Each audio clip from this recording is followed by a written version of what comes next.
జలాన్ని చల్లండి. వస్తున్నప్పుడు నేను దృఢ నిశ్చయంతోనే వచ్చాను, కానీ ఇప్పుడు నా చేతులు వణుకుతున్నాయి. మన సఖి పార్వతి ఆకాంక్షను మనం భగ్నం చేయబోతున్నాం.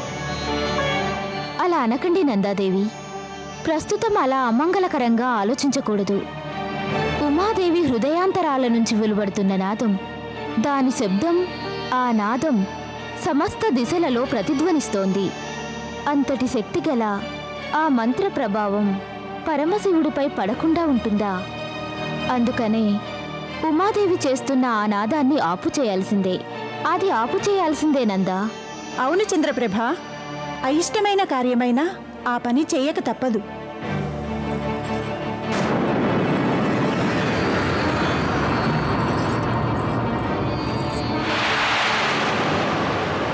నారాయణ నారాయణ నారాయణ. హా? ఏమిటి విచిత్రం నందాదేవి? నేను కూడా నా కళ్ళను నమ్మలేకపోతున్నాను. ఆశ్చర్యంగా ఉంది చంద్రప్రభ. పార్వతీదేవి జనని తాను చేసిన అన్ని పుణ్య కార్యాల ఫలాన్ని ఈ జలంలో రంగరించారు. కానీ ఈ జలం పార్వతీదేవిని కనీసం తాకకుండానే వ్యర్థమైపోయింది. అవును చంద్రప్రభ, ఆ జలమంతా వ్యర్థమైపోయింది. నారాయణ నారాయణ నారాయణ. నందాదేవి, మాత పుణ్యాలన్నీ ప్రభావరహితమే కాదు, వ్యర్థమైపోయాయి, పూర్తిగా వ్యర్థమైపోయాయి. మరొకటి కూడా రుజువైపోయింది. ఉమాదేవి తపశ్శక్తి ముందు ఎలాంటి శక్తులు నిలవలేవని. ఉమాదేవి సంకల్పాన్ని ఇక మార్చడం సాధ్యం కాదు నందాదేవి.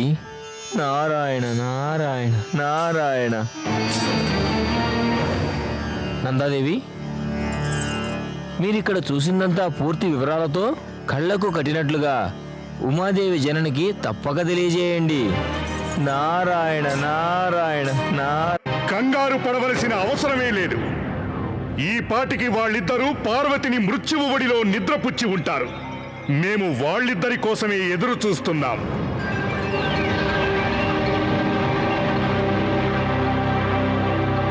ప్రభు, మాకు మీ మీద పూర్తి నమ్మకం ఉంది. మేము మీ ఇద్దరికి అప్పగించిన పని పూర్తి చేసిన తరువాతే మా సమక్షానికి మీరు వచ్చి ఉంటారు. ఇవ్వండి, ఇవ్వండిరా పార్వతి తగలబడిపోయిన ఆ బూడిద మాకు అప్పగించండి. మేము ఆ బూడిదను మా నాన్నగారు దేవలోక విజయుడైన తారకాసురుని పాదాల వద్ద అర్పించదలుచుకున్నాం. ప్రభు, మృత్యు మల్లిక, నువ్వేం చెప్పబోతున్నావో మాకు తెలుసు. మేము మీకిచ్చిన మంత్రజలం వల్ల పార్వతి భస్మమైపోయిందనేగా? అది జరగక తప్పదు. ఆ పార్వతి మరణం రాక్షసరాజు దేవలోకంపై సాధించిన ఘన విజయం. ఇవ్వండి, ఇవ్వండి, ఆ కలశాన్ని మాకివ్వండి. క్షమించండి యువరాజా. ఈ కలశంలో కేవలం మీ నిరాశ అశ్రువులే ఉన్నాయి. ఏమిటి? ఇందులో ఉన్నది మా నిరాశాస్త్రువులా? ప్రాణభిక్ష పెట్టండి యువరాజా, ప్రాణభిక్ష. వీల్లేదు, వీల్లేదు. మేము మా ఓటమి వర్తమానం ఎంత మాత్రమూ వినదలుచుకోలేదు. మా విజయ నినాదాలే మేము వినదలుచుకున్నాము. కేవలం విజయ నినాదాలు. ఆ పార్వతి మరణ వార్తే మాకు విజయ నినాదం. ఆ పని సాధించడం అసంభవం యువరాజా. మీరు మాకిచ్చిన ఆ మంత్రజలం వ్యర్థమైపోయింది. ఏమిటి? వ్యర్థమా? వీల్లేదు, ఎంత మాత్రమూ వీల్లేదు. మేము మీకిచ్చిన మంత్రజలము వ్యర్థం కావడమా? మా మాట నమ్మండి యువరాజా. ఈ జలాన్ని మేము తపస్సులో ఉన్న పార్వతీదేవిపై జల్లే ప్రయత్నం చేయగానే మొత్తం జలం అలా గాలిలోనే ఆగిపోయింది. లేదు, వీల్లేదు, వీల్లేదు. ఆ కపట తపస్విని శివుని మోహపాశంలో చిక్కుకున్న ఆ పార్వతికి మరణదండన వేయక తప్పదు. దాని తపస్సును భంగం చేసి తీరాలి. నేను ఇచ్చిన మంత్రజలం దానిని భస్మం చేయలేకపోతే ఈ సంగరకాసురుడి ఖడ్గమే దానికి మరణదండన విధిస్తుంది. అంటే స్వయంగా నేనే దానికి మరణదండన విధించడానికి వెంటనే ఇక్కడ నుంచి బయలుదేరుతున్నాను. ఆ సంగరకాసురుడి ఆగడాలు నానాటికి మితిమీరిపోతున్నాయి దేవా. మీరిలా మౌనంగా ఉంటే ఎలా? తండ్రి తారకాసురుడు బ్రహ్మని మెప్పించి వరం పొంది సమస్త దేవలోకాలను తన హస్తగతం చేసుకున్నాడు. కానీ అతని కొడుకు వినాశకర చర్యలు తండ్రిని మించిపోయేలా ఉన్నాయి. దేవి, అత్యాచారం అనేది కలకాలం సాగదు. ఏదో ఒక రోజు అది అంతం కాక తప్పదు. కానీ మీరిలా ఆందోళన పడటం సముచితమే. ప్రస్తుతం ఆ సంగరకాసురుడు తండ్రి పొందిన వరాన్ని చూసుకొని ఇష్టానుసారం వ్యవహరిస్తున్నాడు. దేవుళ్ళు దేవతలు ఎవరు అతన్ని ఎదుర్కొన్నా పరాజయం పాలు కాక తప్పడం లేదు. స్వామి, కేవలం దేవలోకాలు మాత్రమే కాదు, ఇది సకల సృష్టికి అపాయకరం. అంతటా అసురుల అధికారం స్థిరపడిపోతే ఇక కామదేవుడు మళ్ళీ బతకటం ఎలా? జగత్పిత బ్రహ్మదేవుడు వరం ప్రసాదించాక ఆ తారకాసురుడి మృత్యువు పార్వతీదేవి పుత్రుని చేతిలో ఉందన్నారే, బ్రహ్మదేవుని మాట అసత్యమైపోతుందా? దేవి, సముచిత సమయానికై వేచి ఉండండి. జరగనున్నవి అన్నీ శుభాలే జరుగుతాయి. కానీ ప్రస్తుతం జరుగుతున్నవన్నీ అశుభాలుగానే కనిపిస్తున్నాయి. పార్వతీదేవి తపస్సు పూర్తి కాకపోవడం అశుభం కాదా? ఆ సంగరకాసురుడు ప్రస్తుతం అహంకారంతో విర్రవీగుతున్నాడు. వాడి అహంకార పూరిత క్రోధం వల్ల ఏ అనర్థం జరుగుతుందో ఏమో. వాడి విజృంభణను అకృత్యాలను ఆ పరమశివుడే నిలువరించగలరు. ఆ పరమశివుడు తపోదీక్షలో ఉన్నంత వరకు రాక్షస శక్తులు విజృంభిస్తూనే ఉంటాయి. దేవా, పార్వతీదేవిని వధించడంలో ఆ సంగరకాసురుడు సఫలమైతే అప్పుడు అన్ని మార్గాలు మూసుకుపోతాయి. ఆ తారకాసురుని వధించబోయేవాడికి అసలు పార్వతి లేకపోతే జన్మనిచ్చేదెవరు? తపోదీక్షలో ఉన్న పార్వతికి ఎవరూ హాని చేయలేరు. అలాగే ఆవిడికి మరణమూ రాదు. తపస్సులో ఉన్నవారు లౌకిక శక్తులకు దూరమైపోయినప్పుడు వారిలో అంతర్గత శక్తులు వృద్ధి చెందుతాయి. పార్వతీదేవికి భద్రత కల్పించడం మన ప్రథమ కర్తవ్యం దేవి. ఆవిడ సంకల్పించిన పవిత్ర కార్యం విధి నిర్ణయంలో ఒక భాగం మాత్రమే. ఇందులోనే లోక కళ్యాణం ఇమిడి ఉంది దేవి. స్వామి, వర్తమాన సమయంలో ఆ సంగరకాసురుడి వినాశకర చర్యలను ఆపగలవారు లేరా? ఆ పని చేయవలసింది నారదుల వారే.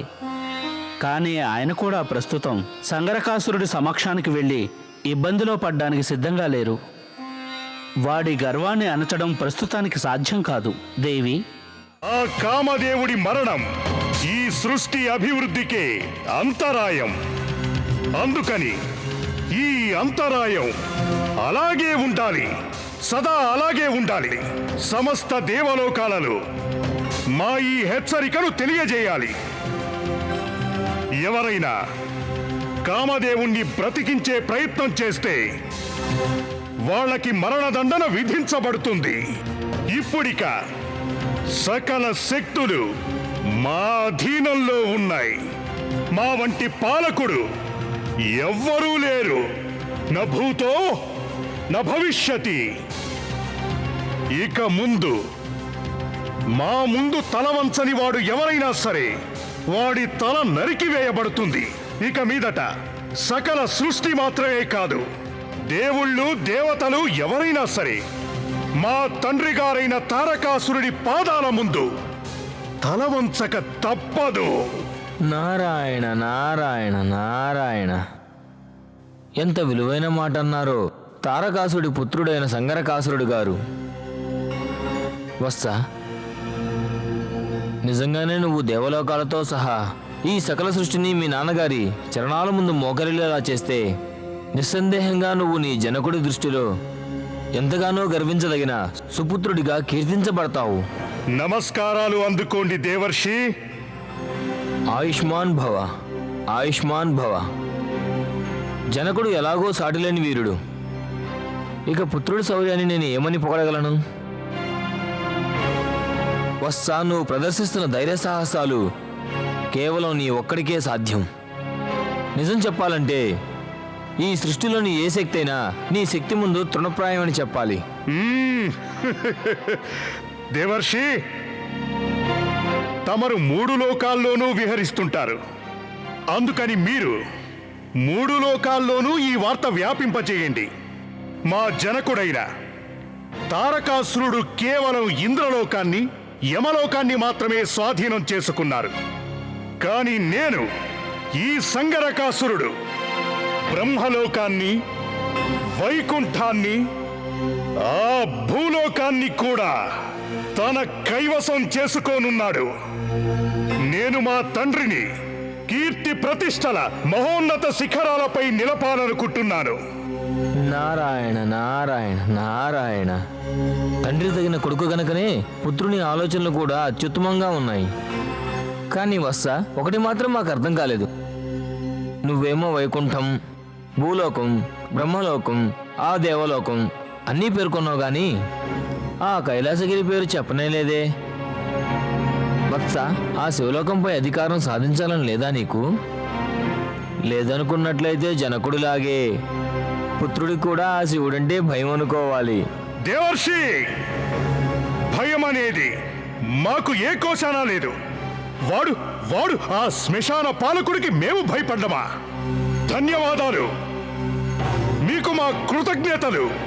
ఆ కైలాసగిరి గురించి మీరు మాకు జ్ఞాపకం చేసినందుకు. ఇక మీరే చూస్తారు ఈ సంగరకాసురుడు అన్నింటికంటే ముందు ఆ కైలాసగిరిని ఎలా కైవసం చేసుకుంటాడో. నారాయణ నారాయణ నారాయణ. అయితే సుపుత్ర, మేము చెప్పేది శ్రద్ధగా విను. సమయం కూడా అనుకూల సమయం, అవకాశం కూడా ఉంది. ఈ అవకాశాన్ని మాత్రం కోల్పోవద్దు. మళ్ళీ మళ్ళీ ఇలాంటి అవకాశం రాకపోవచ్చు. అవకాశమా? ఏమిటా అవకాశం దేవర్షి? అవకాశాన్ని మా అంతటా మేమే సృష్టించుకుంటాం. తమరు పేర్కొన్న అవకాశం ఏమిటని?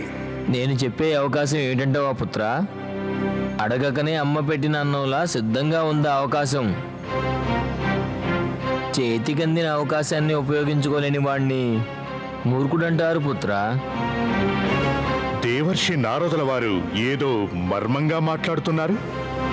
అసలు మీరు చెప్పదలుచుకున్నదేమిటి? పుత్ర, పరమశివుడు ప్రస్తుతం కఠోర తపోదీక్షలో ఉన్నారు. తపోదీక్ష?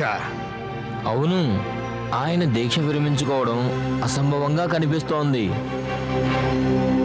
అంటే తమరు యుద్ధమే చేయనక్కర్లేదు, అసలు యుద్ధం చేయకుండానే తమకు విజయం ప్రాప్తిస్తుంది పుత్ర. అర్థం లేని మాటలు దేవర్షి. విజయం, అది కూడా యుద్ధరహితంగానా? అవును పుత్ర, పరమశివుడు తపోదీక్షలో ఉన్నారు కనుక మీరు వెనువెంటనే ఎటువంటి భయము లేకుండా ఆయన శిరస్సుని... ఓ, మీరు చెప్పేది మేము ఆ శివుడి శిరస్సుని? అవును పుత్ర, కొంచెం ఆలస్యంగానైనా అర్థం చేసుకోగలిగారు తమరు. సరిగ్గా చెప్పారు దేవర్షి, సరిగ్గా చెప్పారు.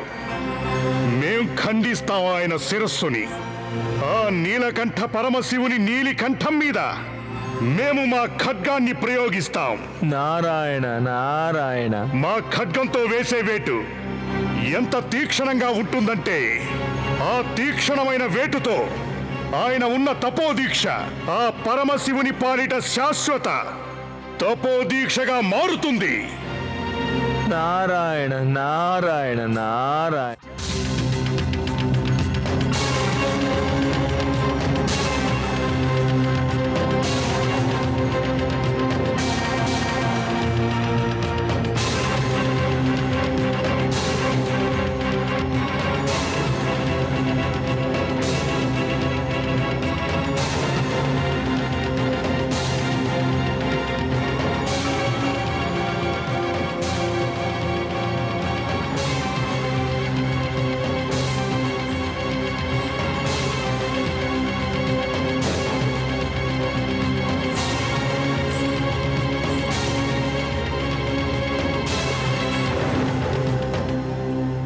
ఇదిగో నారి, ఎవరు నీవు? మా దారికి అడ్డం వస్తావా? నీకు నీ ప్రాణాల మీద ఆశ లేదా? నువ్వు సరిగ్గా చెప్పావు సంగరకాసురా. నాకు నా ప్రాణాల మీద ఆశ లేదు, అందుకే నేను నీ దారికి అడ్డం వచ్చాను. ఓసి మతిలేని నారి, ఈ సంగరకాసురుని అడ్డగించిన వారెవ్వరు ప్రాణాలతో మిగల్లేదు. మా దారికి అడ్డు తొలగో. ఎంత మాత్రం తొలగని సంగరకాసురా. ఏ ఉద్దేశంతో నువ్వు బయలుదేరావో ఆ ఉద్దేశాన్ని నేనెంత మాత్రం నెరవేరనివ్వను. నారి, ఈ సంగరకాసురుని కవ్వించిన వాళ్ళు నాశనం కాక తప్పదు. ఎవరైనా సరే హద్దులు మీరినట్లయితే సర్వనాశనం అవుతారు. సంగరకాసురా, నువ్వు ఈ జన్మలోనే కాదు, మళ్ళీ ఎన్ని జన్మలెత్తినా అది నీ వల్ల కాదు. నేను రతీదేవిని, రతిని. రతి, కామదేవుడి భార్య. నీ భర్త కామదేవుణ్ణిగా ఆ శివుడు భస్మం చేశాడు. అవును, అతనే. అలాగా అయితే నువ్వు చాలా సంతోషించాలి. నీ భర్త కామదేవుణ్ణి భస్మం చేసిన ఆ పరమతుచ్చుడు శివుణ్ణి మేము సంహరించడానికి వెళుతున్నాం. నాకు కావాల్సింది పరమశివుడి మరణం కాదు, నా భర్త జీవితం కావాలి. మీరు పరమశివుణ్ణి సంహరించేస్తే నా భర్త కామదేవుడు మళ్ళీ ఎలా బ్రతుకుతారు?